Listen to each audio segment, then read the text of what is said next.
warahmatullahi wabarakatuh. Ya, perkenalkan di sini saya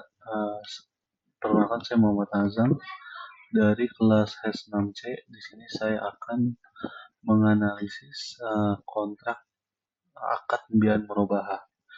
Nah, saya melakukan analisis ini untuk memenuhi tugas mata kuliah hukum kontrak bisnis syariah. Nah, jadi saya akan menganalisis dari dua tahapan. Yang pertama, analisis yang bersifat formil. Nah, jadi analisis bersifat formil itu apa? Nah, jadi analisis bersifat formil itu analisis pada aspek-aspek yang terkait dengan bentuk dan tata cara penyusunan kontrak. Nah, jadi pada analisis formil ini fokusnya itu pada tata cara penyusunan kontrak. Jadi bukan pada isi atau substansi kontrak itu sendiri. Nah, terus tahapan kedua yaitu saya menganalisis yang bersifat material. Nah, analisis material ini pada analisis pada aspek-aspek yang berkaitan dengan isi atau substansi kontrak. Oke, jadi di sini langsung saja ya saya mulai.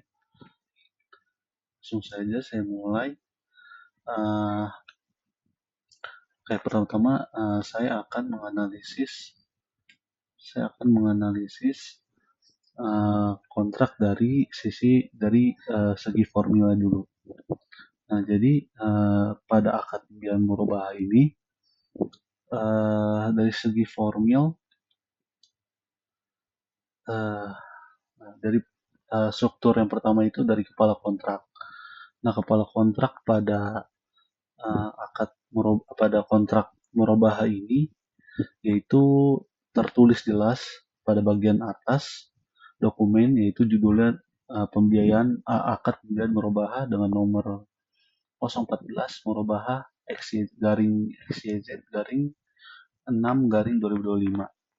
Nah, selanjutnya itu struktur mengenai komparisi. Nah, pada akad ini komparisi ini ada, cuman tidak jelas. Nah, jadi komparisi ini tidak dimuat secara eksplisit yang seharusnya mencantumkan identitas dan kapasitas para pihak. Contohnya kayak atas nama siapa bertindaknya, kemudian berdasarkan surat kuasa apa, dan jabatannya secara rincinya. Nah, dalam akad hanya disebutkan secara naratif dan sistematis saja. Nah, lanjut ke struktur premis. Nah, jadi pada struktur premis ini, premis itu kan berisi keterangan atau penjelasan tentang dasar atau pokok masalah yang akan diatur dalam akad tersebut. Nah, premis ini ada ya. Di dalam kontrak murabahah ini, premis ini ada dinyatakan dalam paragraf awal setelah identitas para pihak yang menjelaskan latar belakang adanya akad, seperti pengajuan pembiayaan dan persetujuan prinsip. Selanjutnya bagian definisi. Nah, definisi ini jelas tertera pada pasal 1. Jadi pada pasal 1 itu jelas memberikan definisi atau istilah kunci dalam akad seperti apa itu murabahah, objek akad, terus margin, harga beli, dan harga jual. Selanjutnya yaitu struktur mengenai isi kontrak. Nah, isi kontrak ini jelas, yaitu yang isi kontrak ini terkandung pada pasal 2, pasal 3, dan pasal 4, pasal 5, dan 6. Pasal 5. Nah, termuat dalam pasal-pasal yang mengatur pokok akad, jaminan, pembayaran, jangka waktu, dan penyelesaian kita. Jadi, isi kontrak ini jelas pada kontrak ini, yang mana isi kontrak termuat dari pasal 2 sampai pasal 6. Nah, selanjutnya yaitu struktur yang terakhir itu penutup. Nah, penutup ini sudah jelas ya, tertera pada pasal 7, yaitu penutup ini ada dan terdapat bagian akhir yang menyatakan bahwa para pihak telah membaca dan memahami akad serta klausul terkait adendum dan ketentuan batal sebagian, disertai juga tanda tangan kedua belah pihak. Nah, mungkin uh, itu analisis saya mengenai analisis dari segi formil atau dari segi secara struktural kontrak. Oke, baik. Sekarang saya akan menganalisis kontrak secara material, yaitu analisis yaitu menganalisis substansi atau isi kontrak. Oke, mari kita mulai dari pasal 1 dan pasal 2 terlebih dahulu. Oke, jadi pada pasal 1 ini pada dasarnya pasal ini sudah cukup baik karena mendefinisikan istilah-istilah kunci dalam akad tersebut. Nah, namun perlu ditambahkan definisi pihak pertama, pihak kedua, atau setidaknya memperjelas rujukan istilah yang digunakan dalam tiap pasal untuk menghindari ambiguitas hukum. Nah, jadi itu sih catatan dari saya pada kontrak ini, yaitu mungkin di bagian definisi mungkin bisa ditambahkan definisi pihak pertama, pihak kedua. Nah, jadi dengan didefinisikan tersebut bisa jelas ya dan menghindari ambiguitas hukum. Nah, selanjutnya pada pasal 2, nah pasal 2 ini sudah memasuki isi kontrak. Nah, jadi pada pasal 2 ini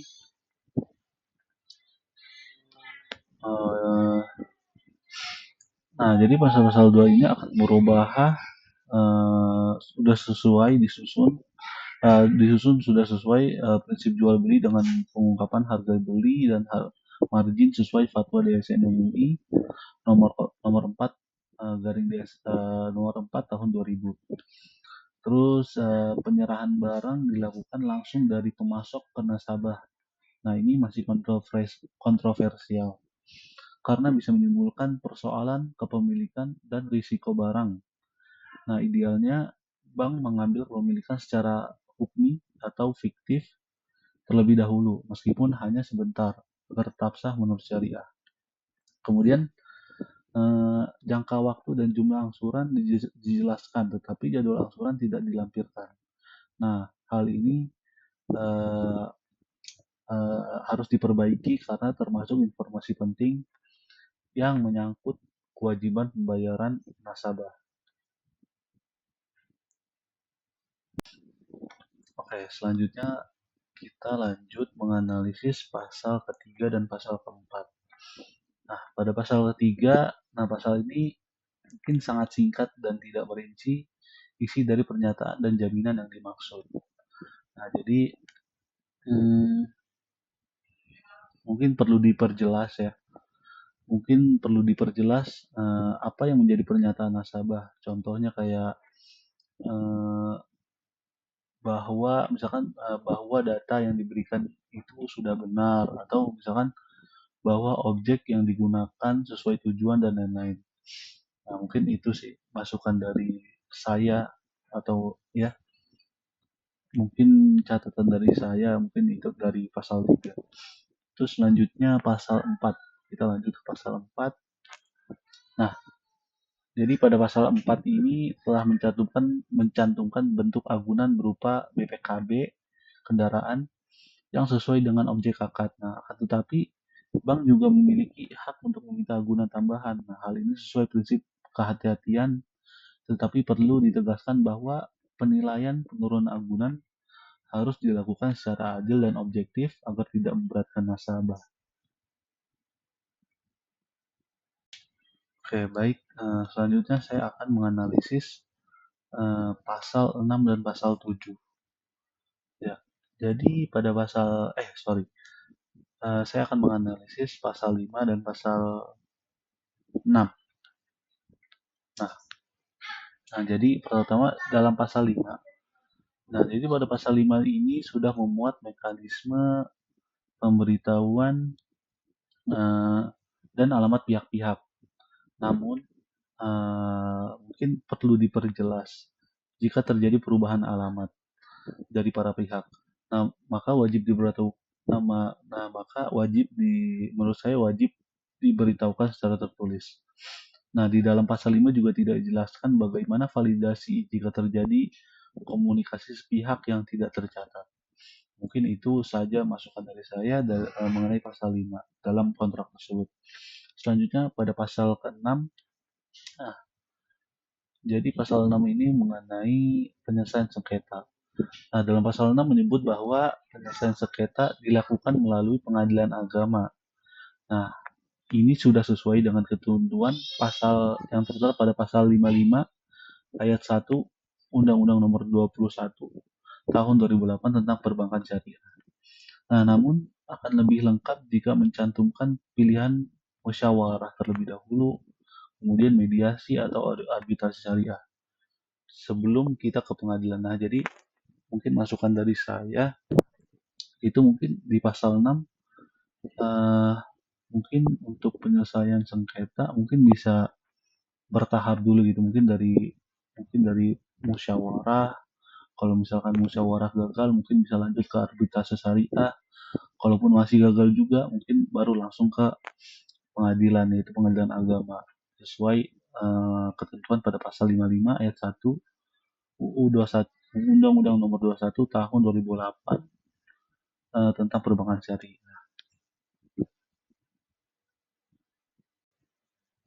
Oke, mungkin sekarang kita menganalisis pasal 7 pada kontrak merubah ini.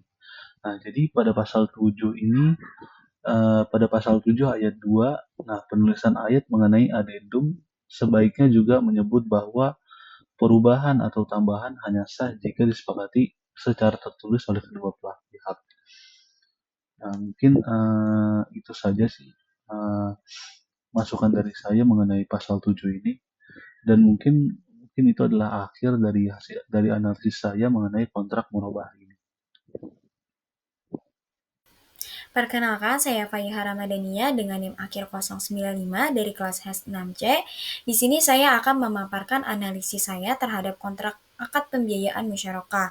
Nah, yang pertama yaitu analisis formil. Jadi, analisis formil ini menganalisis aspek-aspek yang terkait dengan bentuk dan tata cara penyusunan kontrak, yang terdiri dari kepala kontrak. Jadi, kepala kontrak di kontrak ini tuh tertera dengan jelas dengan judul akad pembiayaan musyarakah dengan nomor 014 garing musyarakah garing XYZ garing 6 garing 2025. Yang kedua yaitu komparisi atau identitas para pihak. Jadi dalam kontrak ini identitas para pihak itu tertera dengan jelas. Selanjutnya yaitu premis yang juga ada dalam kontrak ini, serta definisi isi kontrak dan penutup semuanya itu tertera dalam kontrak ini. Selanjutnya yaitu analisis material. Analisis material ini berkaitan dengan analisis pada aspek-aspek yang berkaitan dengan isi atau substansi kontrak. Nah, pada komparisi nomor 1 terdapat salah penulisan perseroan, yaitu yang ditulis dengan persoaran, serta kurangnya tanda baca koma sebelum kata dan pada beberapa bagian. Nah, kata dan itu tuh penting agar memisahkan subfrasa. Lalu nomor 2, kurangnya tanda baca pada kalimat ini yang membuat struktur teks itu tidak jelas. Nah, pada premis nomor 2, kalimat membiayai usaha tertentu, menurut saya itu kurang jelas. Seharusnya diberikan keterangan yang lebih jelas mengenai ruang lingkup usahanya. Lalu pada nomor 3-nya, kata di atas itu sebaiknya ditulis di atas, jadi ada spasi di antara di dan atas sesuai dengan EYD. Selanjutnya, dalam kalimat pembuka pasal 1, menurut saya terdapat pengurangan kata ini yang tidak perlu. Lalu pada ayat 2 pasal 1, frasa pada pasal ini menurut saya itu agak membingungkan. Jadi menurut saya secara substansi itu definisinya itu sudah benar. Namun kalimat yang digunakan itu kurang presisi dan agak rancu, sehingga sulit dipahami. Maksud dari kalimat tidak termasuk hari libur nasional yang merupakan hari kerja, mungkin seharusnya jika hari kerja jatuh pada hari libur nasional atau cuti bersama, maka tidak dihitung hari kerja bank. Nah, terjadinya kalimat yang rancu seperti ini dapat membuat para pihak itu kurang memahami pengertian yang diberikan. Lalu ayat 3-nya, jika ingin sesuai dengan kaidah bahasa Indonesia, maka kata mengurangkan itu seharusnya diubah menjadi mengurangi. Menurut saya, kata mengurangi itu lebih baik digunakan ketimbang mengurangkan. Lalu pada pasal 4, kata pihak itu terlalu banyak digunakan. Nah, Untuk ayat 5-nya, sama seperti ayat 3, kata mengurangkan itu sebaiknya diubah menjadi mengurangi. Lalu untuk ayat 6, jika mengikuti EYD, maka terdapat kesalahan eja kata di mana yang seharusnya di dan mana itu dipisah, serta kesalahan penulisan kata masing-masing karena kurangnya tanda hubung. Selanjutnya yaitu ayat 9. Jadi definisi yang diberikan dalam pasal 1 ayat 9 ini menurut saya terlalu panjang sehingga bisa menimbulkan multitafsir. Untuk ayat 11-nya, dalam definisi ini tuh terdapat terlalu banyak anak kalimat yang menyebabkan definisi ini tuh sulit untuk dibaca dan dimengerti, serta kurangnya kata oleh sebelum kata nasabah. Jadi kata oleh ini tuh sebenarnya itu untuk memperjelas. Jadi sebaiknya ditambahkan. Serta kurangnya dijelaskan maksud dari kalimat sebelum keuntungan dan pajak-pajak. Selanjutnya yaitu pasal 2 mengenai hak dan kewajiban para pihak dalam pengelolaan kegiatan usaha. Pada pasal 2 ayat 1 terdapat kesalahan penulisan sebagaimana yang seharusnya itu ditulis sebagaimana. Jadi kurang huruf i. Lalu selanjutnya untuk ayat 4, kurangnya tanda baca yang menimbulkan sedikit kebingungan menurut saya. Lalu untuk ayat 5, menurut saya sebaiknya kata bersama-sama itu tidak perlu digunakan atau tidak perlu dimasukkan ke dalam kalimat, serta terdapat kesalahan penulisan pada akad in yang seharusnya itu akad ini, jadi kurangnya huruf i. Lalu selanjutnya pasal 3 mengenai modal dan penggunaan. Pasal 3 ayat 1 ini menurut saya kata sampai jumlah itu sudah cocok, namun sebaiknya diganti menjadi sebesar. Lalu untuk pasal 4 itu mengenai jangka waktu pembiayaan. Untuk pasal 4 ini, menurut saya seharusnya dalam pasal ini tuh disebutkan kembali tanggal akad ditandatangani agar tidak terjadi kekeliruan dan harus melihat kembali ke pembuka kontrak, serta terdapat kesalahan dalam perhitungan jangka waktu kontrak. Jadi akad ini kan ditandatangani tanggal 11 April 2025. Jika dihitung 10 bulan dari 11 April 2025, maka seharusnya berakhir tanggal 11 Februari 2026, bukan 11 April 2026 jika jangka waktunya hanya 10 bulan. Nah, tanggal berakhirnya yaitu 11 April 2026 di pasal ini tuh tidak sesuai dengan durasi 10 bulan, melainkan setara 12 bulan. Lalu pasal 5 mengenai syarat-syarat pencairan. Jadi dalam pasal ini itu terdapat kesalahan penulisan. Jadi ayat 2 dan seharusnya itu merupakan bagian dari ayat 1. Maka dari itu angka 2 dan seterusnya itu tidak seharusnya berangka. Lalu untuk ayat 1 terdapat kesalahan penulisan kata mengizinkan yang seharusnya itu huruf yang digunakan adalah Z, namun dalam kata ini yang digunakan adalah huruf C. Untuk ayat 5-nya, kalimat sebagai bukti diterimanya bank menurut saya itu kurang tepat. Seharusnya sebagai bukti diterimanya oleh bank. Jadi perlu ditambahkan kata oleh karena bank itu merupakan subjek penerima. Lalu terdapat sistem penulisan kapital yang tidak konsisten pada kata bank. Jadi jika dari awal kata bank ini sudah ditulis dengan kapital, maka semuanya itu harus menggunakan kapital. Lalu pasal 6 mengenai kesepakatan nisab bagi hasil. Jadi kata nisab itu merupakan hal yang salah karena istilah nisab ini tuh lebih digunakan untuk zakat, sedangkan untuk bagi hasil tuh seharusnya bukan nisab melainkan nisbah. Serta kata bagi hasil seharusnya huruf B-nya itu juga menggunakan huruf kapital karena hasilnya itu hanya menggunakan huruf kapital. Selanjutnya itu pasal 6 ayat 1, jadi seharusnya tidak perlu tanda baca koma setelah kata sepakat dan bahwa, lalu terdapat kesalahan penulisan juga pada kata administrasi, dan kalimat 5% keuntungan administrasi itu menurut saya seharusnya di administrasi ini tuh tidak menjadi bagian dari keuntungan, karena dalam akad musyarakah, keuntungan itu hanya dibagi kepada para musyarik atau pemilik modal, sedangkan administrasi itu seharusnya ditarik sebagai biaya, bukan dari keuntungan, karena biaya administrasi itu termasuk ke dalam biaya sebelum pembagian keuntungan. Lalu ayat 2-nya, menurut saya setelah kata bahwa itu tidak perlu tanda baca koma dan penulisan tiap-tiap bulan itu dapat diubah menjadi setiap bulan. Nah, untuk pasal 7, mengenai penunjukan dan kewajiban nasabah sebagai pengelola, pada ayat 2-nya itu terdapat kesalahan penulisan pada kata berikut yang kurang huruf T, dan ayat 3 dan seterusnya itu seharusnya itu tidak termasuk ayat, melainkan bagian dari ayat 2. Nah, untuk angka 4 kata di dalam dan diubah itu tidak sesuai, jadi seharusnya itu kata di dan kata selanjutnya itu dipisah.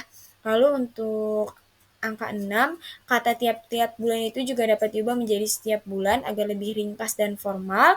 Dan untuk angka 7-nya itu sebaiknya kata atau itu diganti menjadi dan, karena nasabah itu harus mengikuti keduanya, bukan salah satunya. Lalu di sini itu ada pasal 8 mengenai pembayaran kembali. Jadi pada ayat 1, menurut saya dalam akad musyarakah itu sebaiknya lebih tepat apabila hanya menggunakan kata modal saja dan tidak menggunakan kata modal pembiayaan, dikarenakan akad musyarakah itu kan lebih merujuk pada modal partisipasi, bukan pembiayaan seperti akad murabahah atau akad pembiayaan lainnya. Namun jika merujuk pada fatwa DSN MUI nomor 8, DSN MUI garing 4 garing 2000 tentang pembiayaan musyarakah, bank itu menyediakan modal kepada nasabah sebagai bentuk pembiayaan partisipasif. Dalam perbankan, istilah pembiayaan adalah istilah yang sudah sering digunakan. Lalu untuk pasal 9 mengenai biaya administrasi dan denda, nah pasal 9 ayat 1 ini kata atau itu dapat menimbulkan kebingungan bagi nasabah. Apakah nasabah boleh memilih atau bank yang menentukan, dikarenakan tidak disebutkan dengan jelas. Lalu mungkin yang 5% tadi untuk administrasi itu sebaiknya ditaruh di pasal ini. Selanjutnya pasal 9 ayat 2, jadi di sini diterangkan bahwa tahwid akan dicatat sebagai pendapatan bank. Jadi sebenarnya berdasarkan fatwa DSN MUI nomor 17 garing DSN MUI garing 9 garing 2000 menegaskan bahwa denda karena keterlambatan disalurkan untuk tujuan kebaikan. Maka dari itu, takzir atau takwid itu tidak boleh diakui sebagai pendapatan bank komersial, melainkan harus digunakan untuk tujuan kebajikan sesuai dengan fatwa. Lalu untuk pasal 10 mengenai pajak-pajak, jadi kata dan atau itu kurang garis miring dan atau, karena jika hanya dan atau tanpa garis miring itu dapat menimbulkan multitafsir. Nah, untuk pasal 11 mengenai anggunan, pada ayat satunya itu kalimat menjaminkan barang kepada bank dan memberikan anggunan itu merupakan pengulangan makna, karena menjaminkan barang dan memberikan anggunan itu merupakan hal yang semakna. Lalu penulisan dianggap itu seharusnya tidak dipisah. Lalu untuk pasal 12 mengenai asuransi, pada ayat 2-nya itu kalimat pembiayaan musyarakah. Nah, seharusnya itu adalah modal musyarakah agar tidak terkesan seperti akad pembiayaan murabahah, serta dan atau yang seharusnya itu ditulis dengan menggunakan kata garis miring. Lalu untuk ayat 3, istilah modal pembiayaan itu menurut saya kurang tepat karena terkesan seperti akad utang. Nah, sebaiknya itu diubah menjadi modal yang diberikan seperti pada ayat-ayat yang sebelumnya. Serta terdapat kesalahan penulisan di dan atau yang kurang garis miring sama seperti pada ayat 5 dan 6. Lalu untuk pasal 13 mengenai pernyataan dan jaminan nasabah, jadi terdapat kesalahan penulisan kapital pada kata dan, jadi pada judul itu biasanya kata dan itu ditulis dengan huruf kecil. Selanjutnya pasal 13 ayat 4, jadi penulisan kata izin dalam pasal ini tuh seharusnya adalah izin, jadi menggunakan huruf Z seharusnya, bukan huruf J. Lalu penulisan petugas-petugas, nah itu kurang tanda hubung. Serta penulisan bertentangan, jadi seharusnya kata bertentangan ini tanpa kata hubung. Selanjutnya pasal 13 ayat 11, jadi kata ditandatangani itu kan seharusnya ditulis ditandatangani tanpa tanda hubung. Nah, untuk pasal 14 mengenai pembatasan tindakan nasabah, menurut saya tidak ada kesalahan penulisan. Untuk pasal 15 mengenai kuasa nasabah itu menurut saya tidak ada kesalahan. Lalu pasal 16 mengenai peristiwa cedera janji, menurut saya kata cedera itu seharusnya jika mengikuti KBBI itu harusnya cedera. Namun di Indonesia sendiri banyak kontrak yang lebih lumrah menggunakan kata cedera. Nah, untuk selebihnya itu menurut saya tidak ada kesalahan.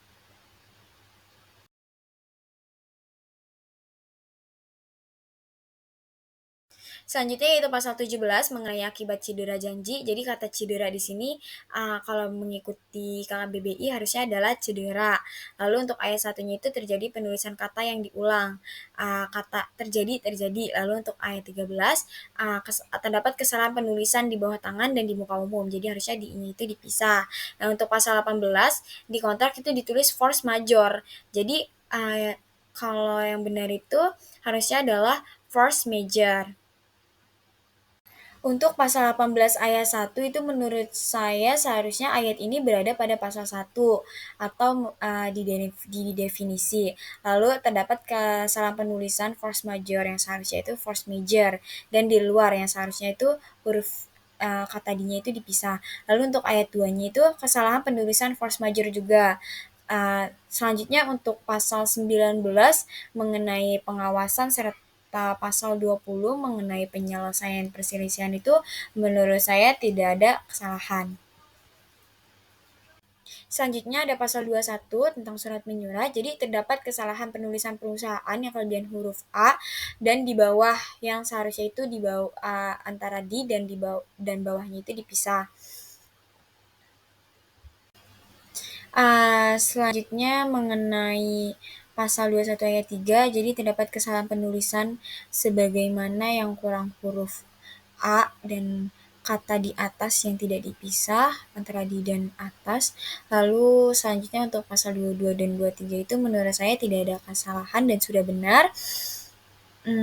Untuk yang terakhir yaitu penutup, jadi pasal 24 ini menurut saya itu tidak ada kesalahan. Sekian dari saya, terima kasih. Perkenalkan, nama saya Lulu Sasabila dengan NIM akhir 097. Saya dari kelas HES 6C. Nah, di sini saya akan memaparkan hasil analisis saya terhadap kontrak mudharabah.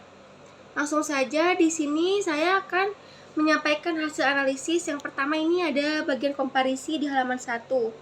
Hasil analisis saya ini komparisi di sini sudah memuat identitas bank dan nasabah secara umum. Nah, usulan perbaikannya ini dari saya tidak ada. Nah, premis dan atau radikal di sini premis telah menjelaskan latar belakang permohonan pembiayaan dan kesepakatan atas prinsip mudharabah. Namun tidak dijelaskan apakah akad ini baru atau perpanjangan konversi dari akad sebelumnya. Nah, usulan perbaikannya ini ada baiknya jika menambahkan klausul yang menyebutkan secara tegas bahwa akad ini merupakan akad baru atau perpanjangan atau konversi dari akad sebelumnya. Hal ini penting untuk kejelasan status hukum perjanjian dan menghindari duplikasi atau permasalahan hukum di kemudian hari. Lanjut ke analisis pasal 1. Nah, di sini khususnya untuk ayat 3, definisi ini menurut saya kurang tepat. Nah, usulan perbaikannya ini sebaiknya ubah menjadi bagi hasil adalah pembagian keuntungan dari usaha yang dihitung dari pendapatan setelah dikurangi seluruh biaya usaha sesuai nisbah yang disepakati.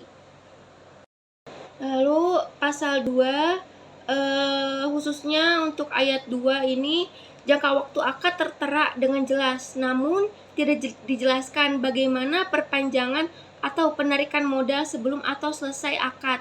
Nah, sebaiknya tambahkan ayat lanjutan. Bisa ditambahkannya ini seperti ini, perpanjangan atau penghentian lebih awal hanya dapat dilakukan berdasarkan musyawarah dari kesepakatan tertulis para pihak. Lalu untuk pasal 4, khususnya untuk ayat 3, nah di sini sudah sesuai prinsip syariah, kerugian ditanggung sahibul mal, kecuali jika mudharib lalai atau taksir curang atau ta'adi atau melanggar syarat mukhalafat asyurut. Nah, usulan perbaikan dari saya ini sebaiknya tambahkan dan kerugian tersebut terbukti melalui audit atau laporan usaha disertai dokumen yang sah. Lalu untuk pasal 5 khususnya ayat 2 ini memberikan hak keuntungan tetap kepada bank meski usaha belum berjalan penuh atau belum untung bertentangan dengan prinsip syariah. Nah, usulan perbaikan dari saya sebaiknya tambahkan ketentuan bahwa hak keuntungan hanya muncul bila ada laba real. Nah, hilangkan unsur seolah-olah bunga tetap. Lalu untuk pasal 6 khususnya ayat ke-6 ini di sini sudah sesuai ketentuan fatwa DSN MUI nomor 17 dan yang isinya ini bahwa takziah diperbolehkan bukan sebagai keuntungan bank, tapi untuk menutup biaya real akibat keterlambatan. Nah, usulan perbaikan dari saya ini sebaiknya tambahkan kejelasan dan seluruh dana takziah tersebut tidak menjadi keuntungan bank, melainkan digunakan semata-mata untuk mengganti biaya real operasional akibat keterlambatan nasabah. Lalu untuk pasal 7 ini khususnya ayat 1, nah di sini ini larangan bersifat mutlak, padahal pembiayaan tambahan bisa bermanfaat jika dikelola dengan izin. Nah, usulan perbaikan dari saya ini ubah redaksi agar sesuai fatwa DSN MUI. Pembiayaan lain diperbolehkan dengan izin tertulis dan analisis risiko. Dan untuk pasal 8 khususnya ayat 1 ini, nah di sini ketentuan dalam pasal 8 ayat 1 menyatakan bahwa peristiwa cedera janji terjadi apabila keadaan keuntungan nasabah atau penjamin tidak cukup untuk melunasi kewajiban kepada bank karena kesengajaan atau kelalaian. Hal ini telah mencerminkan prinsip syariah. Nah, namun tidak diatur mekanisme pembuatan unsur kesengajaan atau kelalaian, serta tidak ada penegasan sanksi langsung atas masing-masing jenis pelanggaran yang disebut. Nah, usulan perbaikannya ini perlu ditambahkan penjelasan tentang mekanisme pembuktian kelalaian atau kesengajaan. Disarankan juga mencantumkan konsekuensi hukum yang jelas pada setiap bentuk kontrprestasi agar selaras dengan prinsip syariah yang amanah dan memberikan perlindungan hukum bagi kedua pihak. Lalu di sini untuk pasal 9 khususnya ayat 2, ayat ini memberi hak sepihak kepada bank untuk menghentikan kewajibannya dan menagih seluruh kewajiban nasabah tanpa prosedur penilaian objektif atau mediasi. Nah, ini berpotensi tidak adil, tidak mencerminkan asas islah dan keadilan. Nah, usulan perbaikan dari saya ini sebaiknya tambahkan klausul prosedur musyawarah ini sebelum pelunasan dipercepat. Penegasan bahwa percepatan pelunasan hanya dilakukan jika kerugian disebabkan ta'adi, taksir atau mukhalafat asyurut.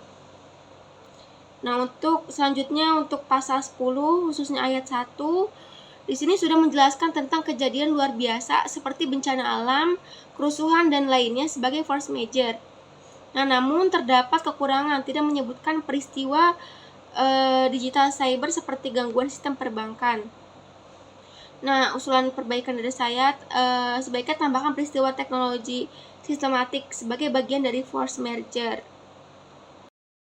Nah, untuk pasal 11 ayat 6 ini di sini klausul mendahulukan pelunasan ke bank tanpa mempertimbangkan hasil usaha atau kewajiban lain dapat merugikan nasabah dan melanggar prinsip syariah. Nah, usulan perbaikan dari saya sebaiknya tambahkan batasan hanya jika usaha untung dan tidak mengganggu kewajiban lain. Gunakan istilah proporsional dan berdasarkan hasil usaha. Lalu untuk pasal 12 khususnya ayat 1 ini di sini memberikan hak kepada bank untuk menghentikan akad secara sepihak dalam kondisi tertentu. Namun, hak penghentian hanya diberikan kepada pihak bank. Nasabah tidak diberikan hak setara dan juga tidak disebutkan mekanisme musyawarah sebelum pengakhiran. Usulan dari saya tambahkan ketentuan bahwa nasabah juga dapat mengajukan penghentian akad apabila bank tidak menjalankan prinsip syariah atau melakukan manifestasi. Lalu sebaiknya tambahkan kewajiban musyawarah sebelum pemutusan sepihak sesuai prinsip ta'awun dan adil atau keadilan. Lalu untuk pasal 13 khususnya ayat 3 ini membuat mekanisme penyelesaian sengketa dengan tahapan 1 musyawarah, 2 pengadilan agama atau LAPS, SJK, namun tidak jelas urutan prioritas antara LAPS, SJK, dan Pengadilan Agama. Nah, usulan perbaikan dari saya, sebaiknya tegaskan urutan tahapan penyelesaian. Pertama, musyawarah, kedua, lembaga alternatif penyelesaian sengketa sektor jasa keuangan, dan ketiga ini Pengadilan Agama, agar lebih jelas urutan mana atau lebih baik mana yang didahulukan. Lalu untuk pasal 14 khususnya ayat 2 ini, di sini pemberitahuan tetap dianggap sah meski nasabah tidak menerima, berpotensi merugikan dan cacat prosedur. Nah, usulan perbaikan dari saya, sebaiknya tambahkan mekanisme pembuktian penerimaan dan perlindungan administratif. Lalu untuk pasal 14 khususnya ayat 2 ini, di sini pemberitahuan tetap dianggap sah meski nasabah tidak menerima. Nah, hal ini berpotensi merugikan dan cacat prosedur. Nah, usulan dari saya ini sebaiknya tambahkan mekanisme pembuktian penerimaan dan perlindungan administratif. Lalu di sini ada pasal 15 yang berisikan adendum. Di sini terdapat kesalahan penulisan angka pasal. Nah, usulan perbaikannya ini koreksi penulisan dalam pasal agar tidak menimbulkan kebingungan. Nah, seharusnya ini pasal 15 bukan pasal 16.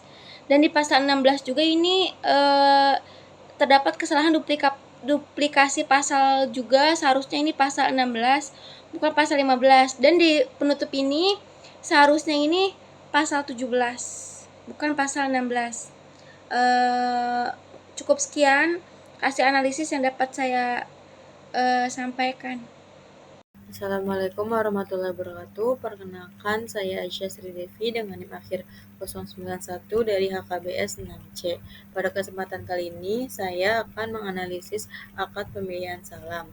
Analisis ini tuh ada dua, yaitu yang pertama analisis bersifat formil. Formil ini tuh berarti analisis pada aspek-aspek yang terkait dengan bentuk dan tata cara penyusunan kontrak, bukan pada isi atau substansi kontrak itu sendiri. Nah, terus yang kedua ini tuh ada analisis yang bersifat material. Analisis pada aspek yang berkaitan dengan pada isi atau substansi isi kontrak. Nah, yang pertama itu terkait dengan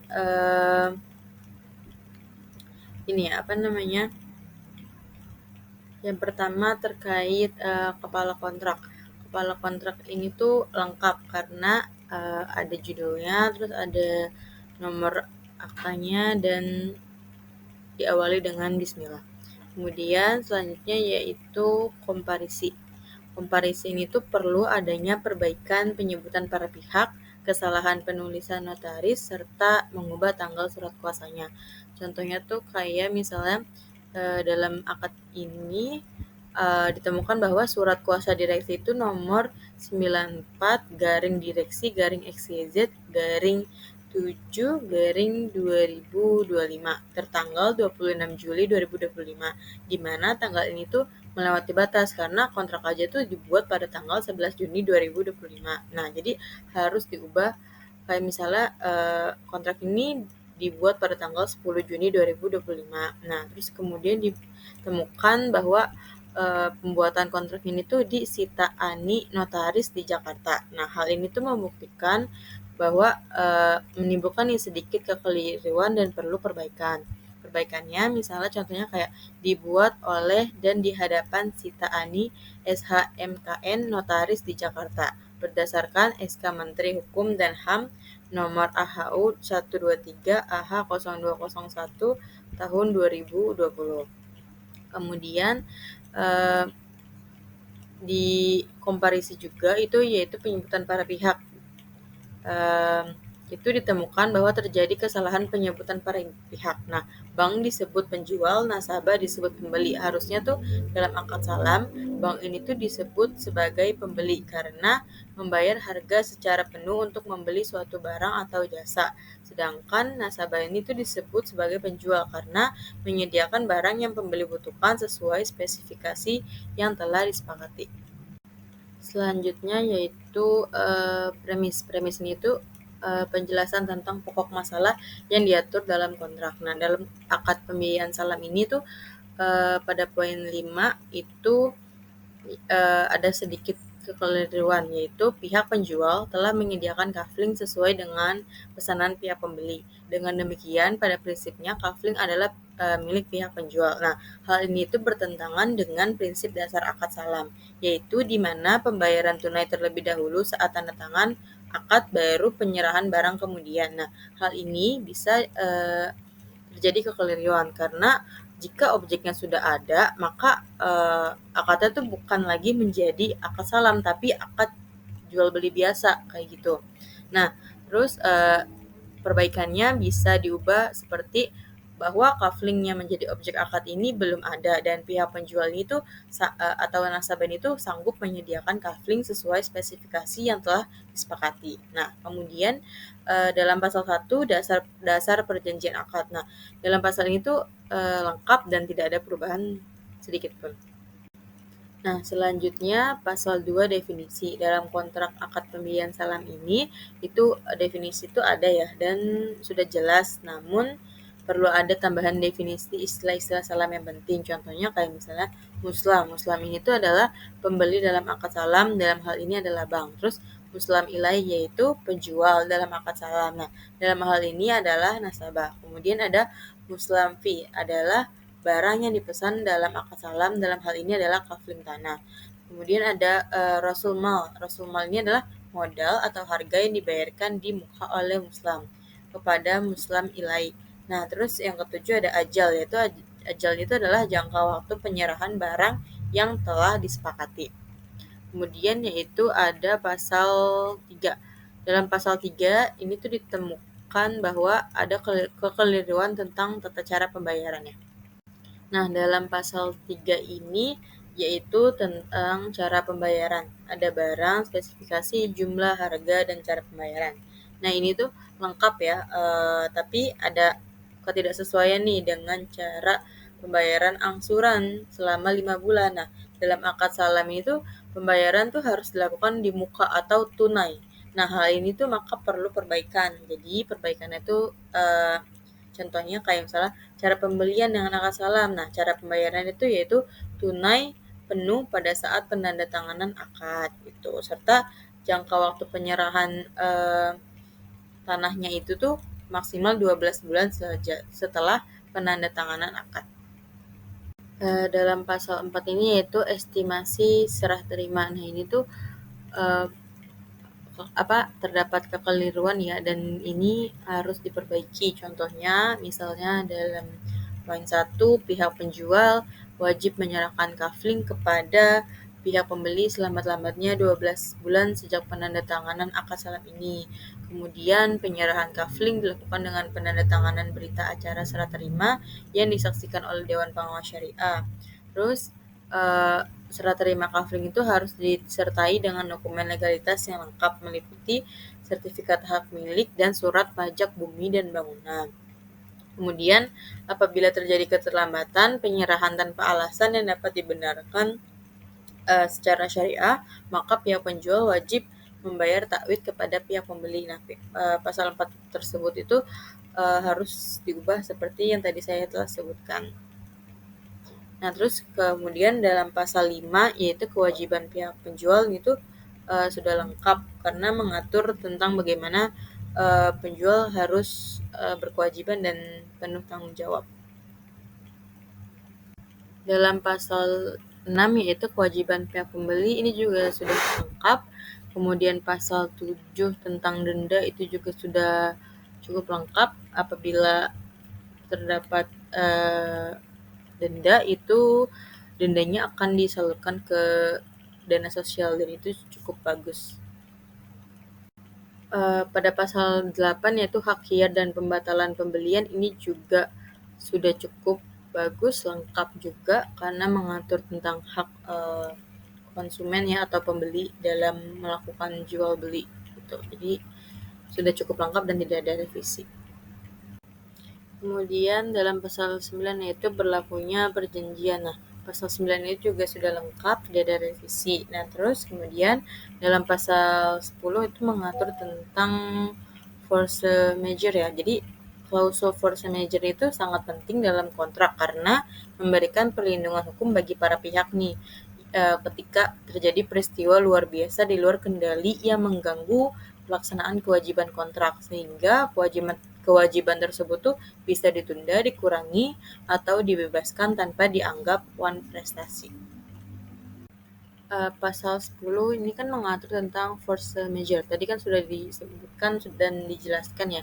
Jadi itu force majeure itu seperti kayak bencana alam seperti gempa bumi, banjir, badai, letusan gunung berapi, kayak terus waktu itu sempat pandemi COVID-19. Nah, itu tuh termasuk force majeure gitu. Jadi dengan adanya force majeure itu mengantisipasi peristiwa tidak terduga yang berpotensi itu mengganggu kontrak, sehingga mencegah gugatan hukum akibat prestasi yang sebenarnya tuh di luar kendali para pihak. Nah, dengan adanya force majeure ini juga menjaga hubungan bisnis dengan para pihak. Jadi kayak apa ya, memberikan dasar yang jelas untuk negosiasi dan penyelesaian apabila terjadi gangguan, sehingga hubungannya itu tetap baik antara para pihak. Nah, terus yang pasal 11 prosedur legal.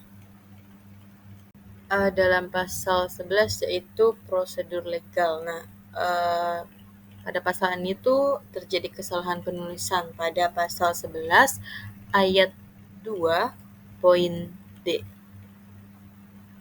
Jadi terjadi kesalahan penulisan pada pasal 11 ayat 2 poin D. Jadi itu di sini tuh dituliskan bahwa proses balik nama legalitas terhadap kafling tersebut seperti diatur dalam pasal 10.1.D. Nah, ini tuh salah karena pasal 10 itu tuh tidak memiliki subbagian D. Jadi tuh kesalahan penulisan atau typo itu perlu dikoreksi. Kemungkinan besar maksudnya adalah proses balik nama legalitas terhadap kafling tersebut seperti diatur dalam pasal 11 ayat 1 poin D. Kemudian pasal 12 ini sudah lengkap, pasal 13 juga sudah lengkap, tidak ada revisi. Nah, terus selanjutnya yang terakhir adalah penutup. Nah, penutup dalam akad pembiayaan salam ini tuh tidak ada ya. Jadi perlu tambahkan satu pasal lagi, yaitu pasal 14, di mana sebagai contohnya tuh isinya tuh kayak akad ini telah dibacakan dan dijelaskan kepada para pihak dalam bahasa yang dipahami, kemudian ditandatangani dalam keadaan yang sehat jasmani dan rohani, penuh kesadaran dan tanpa paksaan dari pihak manapun gitu. Terus tanda tangan bank dan nasabahnya juga sudah cocok sesuai dengan pihak yang disebutkan di awal dan tidak ada revisi lagi. Kurang lebihnya seperti itu analisis kontrak akad pembiayaan salam menurut saya. Jika ada yang salah mohon dimaafkan. Kurang lebihnya, Assalamualaikum warahmatullahi wabarakatuh. Perkenalkan nama saya Dwi Andini dengan akhir NIM 134 dari kelas HSC. Nah, pada kesempatan ini saya akan memaparkan hasil analisis saya terhadap kontrak akad ijaro yang telah saya pelajari. Nah, dalam melakukan analisis terhadap isi akad ini, saya membaginya ke dalam dua bagian utama, yaitu ada analisis formil dan analisis material. Nah, analisis formil itu fokus pada bagaimana struktur atau susunan akad disusun. Apakah sudah sesuai dengan bentuk umum kontrak yang sah. Nah, selanjutnya ada analisis material ini, yaitu lebih menekankan pada isi perjanjiannya, apakah sudah sesuai dengan prinsip hukum dan syariah yang berlaku atau belum. Nah, adapun akad analisis formil ini yaitu dilihat dari bentuknya, akad ijaro ini sudah tersusun secara rapi dan sistematis. Akad disusun secara tertulis, ditandatangani oleh kedua pihak dan dengan menggunakan materai yang sah. Hal ini sudah memenuhi unsur-unsur sah perjanjian menurut hukum, yaitu adanya kesepakatan, kecakapan, bertindak, objek yang jelas, dan tujuan yang halal. Secara umum, akad ini sudah sah baik menurut hukum negara maupun prinsip syariah. Selanjutnya ada komparisi, yaitu pada bagian awal akad sudah dijelaskan dengan rinci siapa saja pihak-pihak yang terlibat. Bank disebutkan lengkap mulai dari nama perusahaan, alamat, hingga nama dan dasar kewenangan pejabat yang mewakili. Nasabah juga disebutkan dengan lengkap, mencakup alamat serta nomor induk kependudukan atau NIK. Nah, menurut saya bagian ini sudah cukup baik, namun akan lebih kuat secara hukum apabila identitas pejabat banknya itu yang mendatangani akad juga disertai dengan nomor KTP atau nomor pegawai untuk menghindari keraguan terhadap legalitas wewenangnya di kemudian hari. Nah, selanjutnya ada premis. Akad ini juga dilengkapi dengan premis atau latar belakang mengapa akad ini dibuat seperti adanya pengajuan pembiayaan dari nasabah dan persetujuan dari pihak bank. Nah, ini penting untuk menunjukkan bahwa akad dibuat atas dasar sukarela dan kesepahaman. Nah, secara umum, isi akad ini sudah mencakup poin-poin penting seperti jumlah ujrah yang harus dibayar, jangka waktu pembiayaan, jadwal angsuran hak dan kewajiban kedua belah pihak, hingga ketentuan mengenai jaminan dan sanksi keterlambatan. Penulisan pasal-pasalnya juga sudah runtut dan mudah dipahami. Nah, selanjutnya ini ada analisis material. Nah, ini ada dari pasal 1 dan 2, yaitu dalam pasal 1 ini di bagian ini telah disebutkan istilah penting seperti ijroh, multijasa, dan ujroh. Namun istilah lain seperti agunan, tawid, dan takjirnya yang juga muncul dalam akad tidak dijelaskan. Hal ini dapat menimbulkan multi tafsir. Maka dari itu definisi istilah-istilah tersebut sebaiknya ditambahkan agar akad menjadi lebih lengkap dan tidak membingungkan. Nah, selanjutnya ada dari pasal 2, yaitu objek akad disebutkan sebagai jasa pendidikan, namun disebutkan pula bahwa penyerahannya dilakukan oleh pemasok pada nasabah. Hal ini cukup membingungkan karena tidak dijelaskan siapa pemasok tersebut dan bagaimana hubungannya dengan pihak bank. Agar tidak menimbulkan kerancuan, penjelasan tambahan sangat diperlukan agar tetap sesuai dengan ketentuan akad ijroh dalam syariah. Terus ada di pasal 5, nah yaitu pasal ini memberikan hak kepada bank untuk menagih hutang secara penuh tanpa pemberitahuan apabila nasabah menunggak 2 kali berturut-turut. Meskipun hal ini sudah sah ya menurut hukum perbankan, tetapi secara syariah akan lebih adil jika diberikan teguran terlebih dahulu. Pendekatan musyawarah perlu dikedepankan agar hubungan tetap dilandasi keadilan dan saling menghormati. Selanjutnya ini ada dari pasal 6. Dalam pasal ini disebutkan bahwa bank dapat menyita dan menjual jaminan tanpa menunggu keputusan pengadilan. Nah, untuk menjaga kepercayaan nasabah, sebaiknya dijelaskan bahwa tindakan tersebut akan diawali dengan pemberitahuan resmi atau kesepakatan bersama. Hal ini penting agar proses penyitaan dilakukan secara etis dan transparan.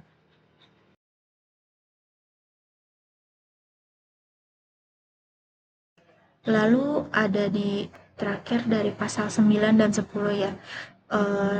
Pasal 9 ini bank mencantumkan sanksi berupa denda keterlambatan atau takwid sebesar 50.000-nya per hari dan dana tersebut akan disalurkan untuk dana sosial. Hal ini sudah tepat, namun perlu ditekankan bahwa dana tersebut tidak boleh menjadi keuntungan bank. Penyaluran dana juga harus sesuai dengan prinsip syariah dan aturan dari DSN MUI. Lalu pasal 10 ini penyelesaian sengketa dalam akad ini ditentukan melalui pengadilan agama yang sudah sesuai dengan karakter akad syariah. Meskipun demikian, saya menyarankan agar dimasukkan juga pilihan penyelesaian melalui Badan Arbitrase Syariah Nasional atau Basyarnas terlebih dahulu sebagai upaya damai yang lebih cepat dan sesuai dengan asas kekeluargaan dalam Islam. Nah, bagian penutup ini menjelaskan bahwa nasabah menyatakan telah membaca dan memahami isi akad sebelum menandatangani. Ini penting untuk menunjukkan bahwa akad dibuat secara sadar dan tidak ada unsur paksaan. Disebutkan juga bahwa jika ada hal yang belum diatur, maka akan disepakati bersama secara tertulis. Penutup ini juga menegaskan bahwa akad disesuaikan dengan peraturan perundang-undangan yang berlaku termasuk dari OJK.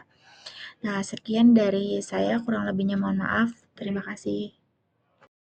Assalamualaikum warahmatullahi wabarakatuh. Perkenalkan, saya Audrey Aurelia Azahra dan NIM 133. Di sini saya ingin memaparkan hasil analisis saya pada kontrak akad pembiayaan murabahah. Langsung saja pada bagian lampiran kontraknya. Di sini kita bisa lihat dari ada judul kontrak, lalu nomor kontrak dan juga pembuka. Nah, di sini merupakan bagian kepala kontrak itu sendiri. Nah, lanjut pada nomor 1 dan nomor 2 itu merupakan bagian komparisi, di mana komparisi ini tuh terdapat identitas para pihak, para pihak PT Bank dan si nasabah itu dengan penjelasan yang sudah jelas gitu. Nah, lalu selanjutnya itu ada bagian premis. Di sini premis ini itu bagian yang menjelaskan bahwa nasabah telah mengajukan permohonan fasilitas pembiayaan kepada pihak banknya sebagaimana dinyatakan dalam surat persetujuan prinsip pembiayaan atau SP4. Dan bagian premis itu dicantumkan seperti itu.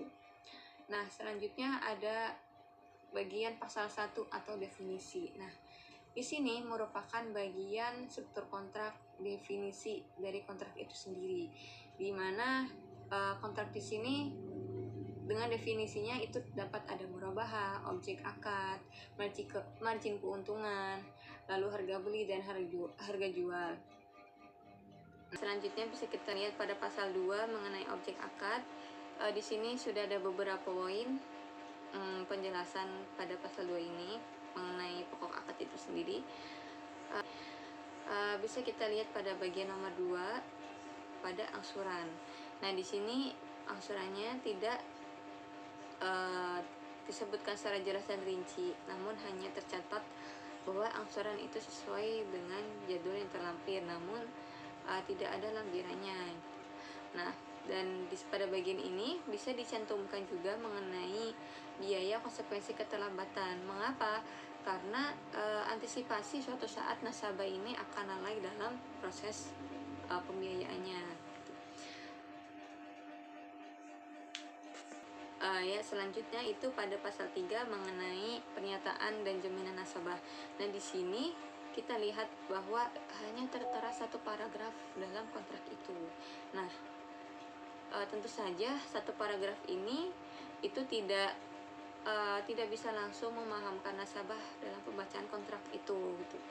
Nah, bagian ini itu masih terlalu umum dan bisa dinyatakan mengenai nasabah telah memenuhi pernyataan dan jaminan nasabah itu bagaimana. Jelaskan kembali pernyataan dan jaminan nasabah itu sendiri gitu. Lalu selanjutnya itu pada pasal 4 mengenai agunan.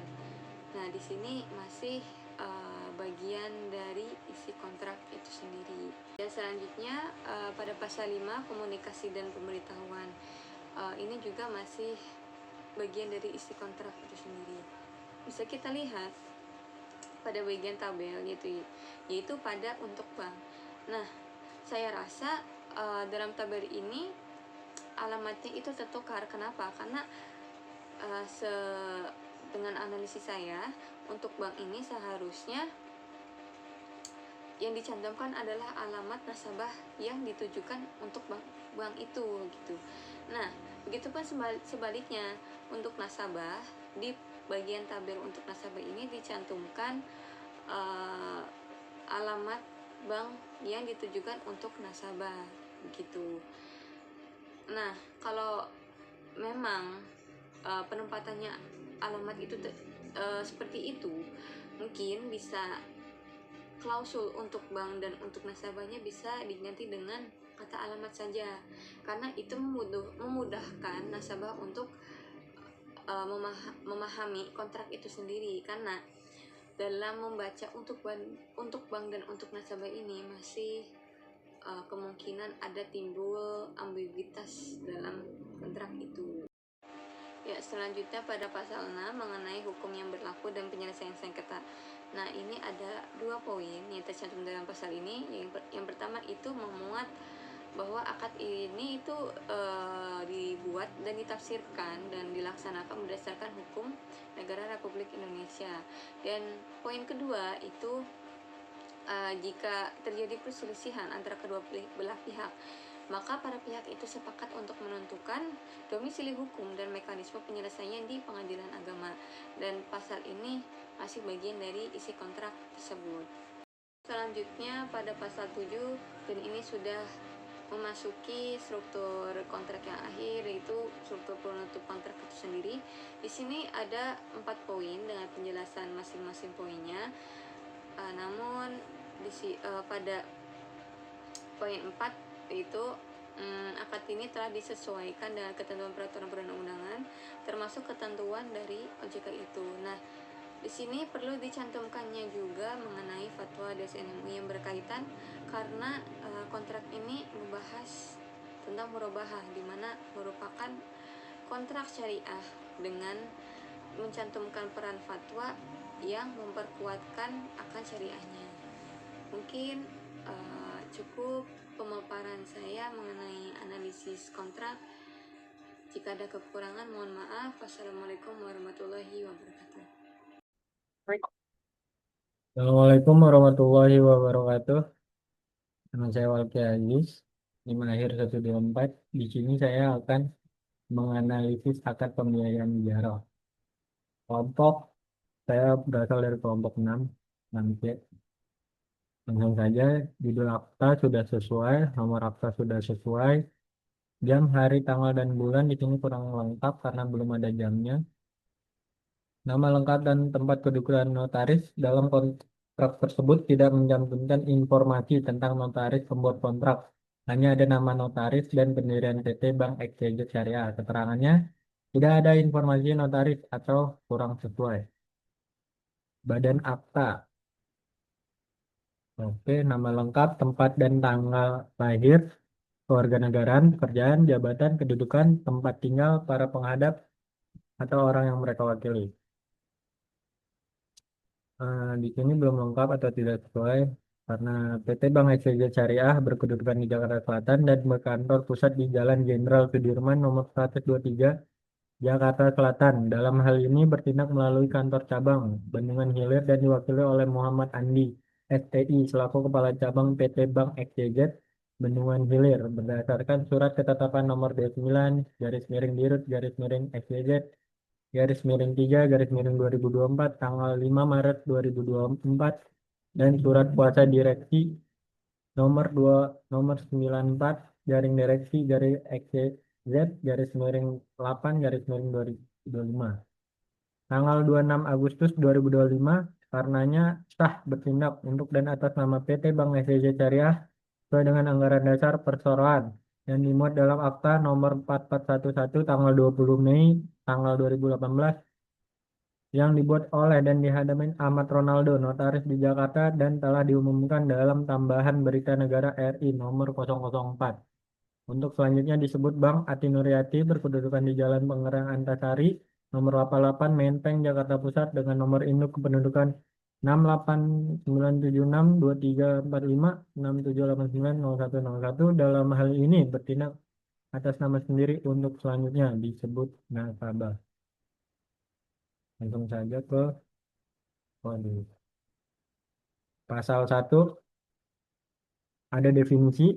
Di sini sudah sesuai karena sesuai dengan fatwa DSN MUI nomor 09 garing DSN strip MUI garis miring 2000 tentang pembiayaan ijarah dalam pasal tersebut menegaskan adanya akad pemindahan manfaat jasa pendidikan dengan pembayaran ujroh yang disepakati secara jelas dan terjadwal serta definisi objek akad dan imbalan jasa yang sesuai dengan apa yang diatur. Pasal 2 ada pokok akad, di sini kurang sesuai. Seharusnya sudah sesuai karena adanya transparansi semua biaya dan margin yang dijelaskan secara jelas kepada nasabah, namun terjadi ketidaksesuaian dalam hal ketentuan bahwa ujrah tidak dapat merubah meskipun ada perubahan kondisi moneter bisa menjadi perhatian dalam syariah fleksibilitas dan hal ini lebih disarankan untuk menjadi keadilan dan fleksibilitas nasabah.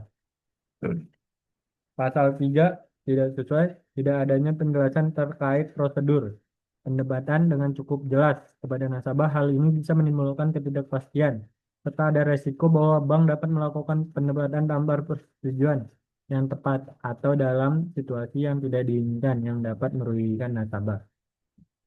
Pasal 4 anggunan di sini sudah sesuai karena sudah menyebutkan secara rinci bahwa anggunan tidak sesuai dengan peraturan perundang-undangan yang berlaku dan merupakan bagian yang tidak terpisahkan dari akad ini. Menyebutkan secara jelas anggunan yang diserahkan kepada adalah berupa buku pemilik kendaraan bermotor BPKB serta disebutkan pula jika nilai anggunan dapat berkurang dan bank bisa meminta anggunan tambahan. Pasal 5 cedera janji. Di sini sudah sesuai pasal tersebut sudah secara rinci menyebutkan semua peristiwa nasabah yang tertera dan menyebabkan bank dapat berhak untuk menuntut menagih pembayaran dari nasabah atas sebagian atau seluruh jumlah utang nasabah kepada bank untuk dibayar dengan seketika dan sekaligus tanpa diperlukan adanya surat pemberitaan surat teguran atau surat lainnya. Pasal 6, akibat cedera janji sudah sesuai. Pasal ini menciptakan kerangka kerja yang adil dan transparan dalam hubungan antara bank dan nasabah karena adanya transparansi, persetujuan bersama, dan pengaturan yang adil. Dan saja ke pasal 7, pengakuan dan jaminan sudah sesuai dengan apa yang seharusnya nasabah lakukan pada saat membentuk perjanjian dengan bank. Pasal 8, pembatasan terhadap tindakan anggota sudah sesuai, memang sudah seharusnya nasabah melakukan perjanjian tersebut agar menghindari terjadinya pelanggaran pada saat perjanjian tersebut masih berjalan. Pasal 9 ada takwid dan takdir, situ sudah sesuai karena menyebutkan jumlah yang jelas bahwa takwid dibutuhkan untuk dana sosial ya, dan di sini juga ada dana sosial. Pasal 10, hukum yang berlaku dan penyelesaian sengketa kurang sesuai. Seharusnya para pihak menyepakati bahwa penyelesaian dilakukan melalui musyawarah mediasi di lembaga arbitrasi syariah atau pengadilan agama apabila syarat yuridis terpenuhi. Dalam pasal 49 UU nomor 3 tahun 2006. Pasal 11 penutup sudah sesuai pada pasal tersebut yang menyatakan bahwa nasabah sudah membaca dan memahami akad. Tambahan perjanjian adendumnya juga dapat dilakukan pada ketentuan batal sebagian tidak membatalkan keseluruhan. Akad disesuaikan dengan ketentuan peraturan perundang-undangan dan ketentuan peraturan otoritas jasa keuangan. Ya, sekian dari saya, Walti Aziz. Mohon maaf kalau ada salah-salah kata.